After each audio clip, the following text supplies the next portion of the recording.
ಮಂಗಳೂರಿನ ವಿಟಿ ರೋಡ್ನಲ್ಲಿರುವ ಸೇವಾ ಭಾರತಿ ಇದರ ಅಂಗಸಂಸ್ಥೆಯಾದ ಚೇತನ ಬಾಲ ವಿಕಾಸ ಕೇಂದ್ರದಲ್ಲಿ ಮಕ್ಕಳ ಶಾಲಾರಂಭ ಕಾರ್ಯಕ್ರಮವನ್ನು ವಿಜೃಂಭಣೆಯಿಂದ ಜರುಗಿಸಲಾಯಿತು. ನಗರದ ವಿಟಿ ರೋಡ್ನಲ್ಲಿರುವ ಸೇವಾ ಭಾರತಿ ಇದರ ಅಂಗಸಂಸ್ಥೆಯಾದ ಚೇತನ ಬಾಲ ವಿಕಾಸ ಕೇಂದ್ರದಲ್ಲಿ ಮಕ್ಕಳ ಶಾಲಾರಂಭವನ್ನು ವಿಜೃಂಭಣೆಯಿಂದ ಆಚರಣೆ ಮಾಡಲಾಯಿತು.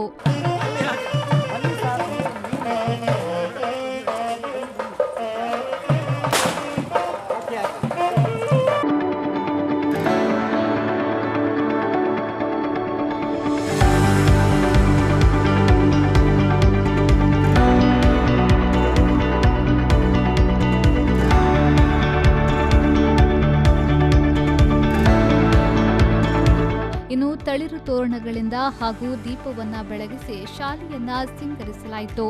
ಮಕ್ಕಳನ್ನ ಮೆರವಣಿಗೆ, ವಾದ್ಯಘೋಷ ಹಾಗೂ ಸಿಡಿಮದ್ದು ಸಿಡಿಸಿ ಹೂ ಮೆಳೆಗೆರೆಯುವ ಮೂಲಕ ಶಾಲೆಗೆ ಸ್ವಾಗತಿಸಲಾಯಿತು.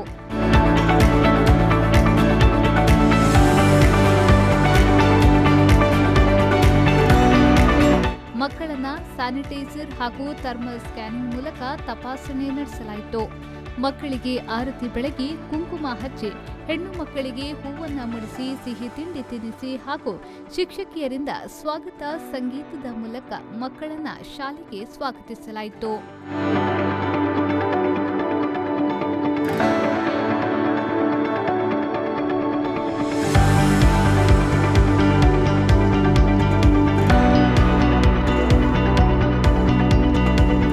ಅತಿಥಿಗಳಾಗಿ ಜಿಲ್ಲಾ ಅಂಗವಿಕಲರ ಕಲ್ಯಾಣಾಧಿಕಾರಿಗಳಾದ ಗೋಪಾಲಕೃಷ್ಣ ಹಾಗೂ ಸಂಸ್ಥೆಯ ಕಾರ್ಯದರ್ಶಿಗಳಾದ ಎಚ್ ನಾಗರಾಜ್ ಭಟ್ರವರು ಪಾರಿವಾಳ ಹಾರಿಸುವುದರ ಮೂಲಕ ಕಾರ್ಯಕ್ರಮವನ್ನು ಉದ್ಘಾಟಿಸಿದರು.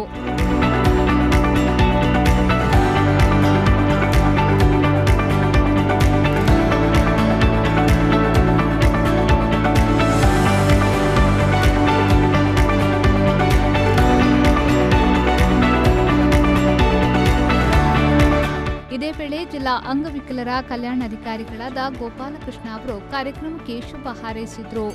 1.5 ವರ್ಷದ ನಂತರ ಸ್ಕೂಲಿಗೆ ಹಾಜರಾಗ್ತಿರುವ ಮಕ್ಕಳಿಗೆ ಆತ್ಮೀಯವಾಗಿ ಹಾಗೂ ಸುಂದರವಾಗಿ ಒಂದು ಕಾರ್ಯಕ್ರಮವನ್ನು ಆಯೋಜಿಸಿದ್ದಾರೆ.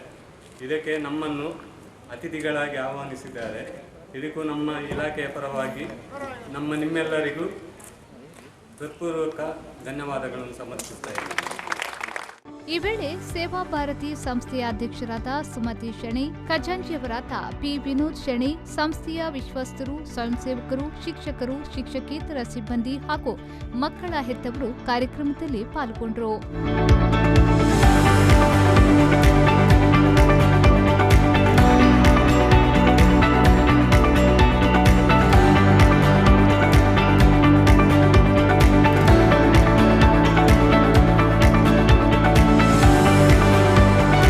ನಾಗೇಶ್ ಕಾವೂರು, ವಿ4 ನ್ಯೂಸ್, ಮಂಗಳೂರು.